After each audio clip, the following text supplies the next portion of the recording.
Halo guys, kembali lagi bersama Ab di sini. Udah lama gak review casing. Kali ini saya kembali menemukan casing klasik anti aquarium. CPS C3D310. Ini saya tidak disponsori guys. Casing ini saya beli sendiri karena memang suka. Dan sebelum kita bahas, berikut sponsor kita kali ini. Rakit PC gaming udah ganteng begini, Windows-nya bermodal juga dong. Nggak mahal bosku. Kunjungi scdkey.com, link di deskripsi. Dapatkan promo menariknya. Lebih hemat lagi kalau pakai kode diskon dari Aprinaleco. Gunakan kode KO25, Windows 10 Pro AMK bisa Anda dapatkan dengan harga $16 saja. Ada banyak metode pembayaran instan yang bisa dipilih. Setelah pembayaran, kode akan dikirim ke email. Tinggal masuk ke menu Activation, pilih Enter Product Key atau Change Product Key. Copy paste, klik Activate. Windows aktif dan Anda bisa menikmati semua fiturnya. Kode diskon KO25 juga berlaku untuk produk lainnya, misalnya Office 2019, hanya $50 saja setelah diskon. Baiklah, sekali lagi CPS itu adalah sub-brand dari PC Cooler, yang mana sepertinya PC Cooler bakalan memakai nama CPS untuk kedepannya guys. Bisa kita lihat di website resminya, logo yang dipajang itu logo CPS. Produk-produk terupdate-nya pun itu dilabeli CPS ya, bukan PC Cooler lagi. PC Cooler CPS ini menurut saya keren banget sih. Pertama dari barisan-barisan produknya, terutama CPU cooler, casing nggak ketinggalan power supply.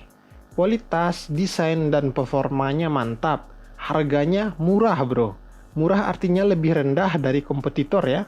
Begitu juga dengan casing satu ini, CPS C3D310. Untuk saya yang pecinta MATX, ini hampir sempurna sih. Dari POV atau point of view saya, yang membuat case ini terbaik di antaranya. Pertama, desain. Kesannya kalem banget, gak ribet, elegan. Ciri khas utamanya di bagian mesh depan yang memakai pola yang disebut Triforce, yaitu susunan segitiga-segitiga yang estetik yang biasa kita temukan di box dan fisik produk itu sendiri. Ini kayaknya udah menjadi ciri khas tersendiri dari produk CPS. Kedua, dimensi dan material. Lagi untuk saya pribadi, ukuran case ini perfect, yaitu 40 x 41 x 22 cm.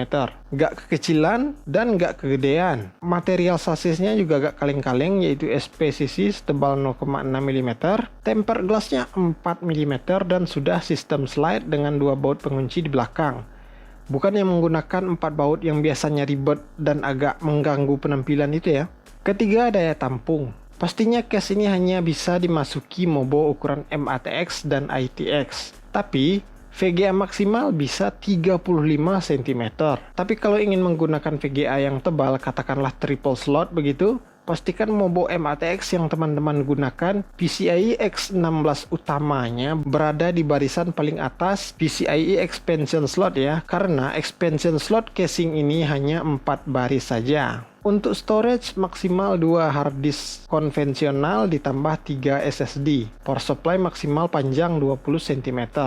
Lalu untuk pendinginan total bisa muat 8 fan 12 cm atau depan dan atas bisa dipasang masing-masing 14 cm 2 buah. Radiator support 240 dan 280. Air cooler atau tower maksimal ketinggian 165 mm.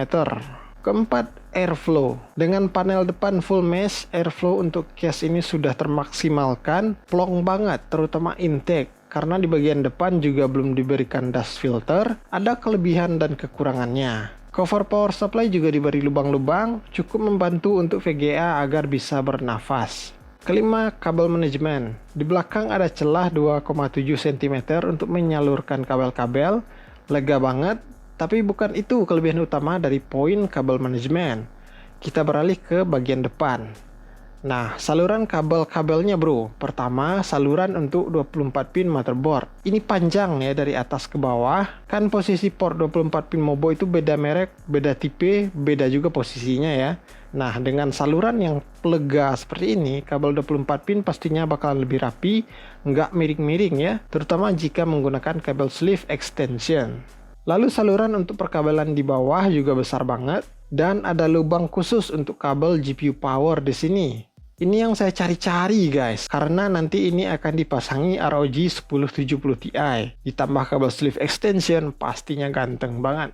Keenam, ini juga hal yang saya cari-cari dari casing gaming ya, yaitu power supply kelihatan bro. Ya kali nanti disponsori power supply 1200 watt platinum gitu kan.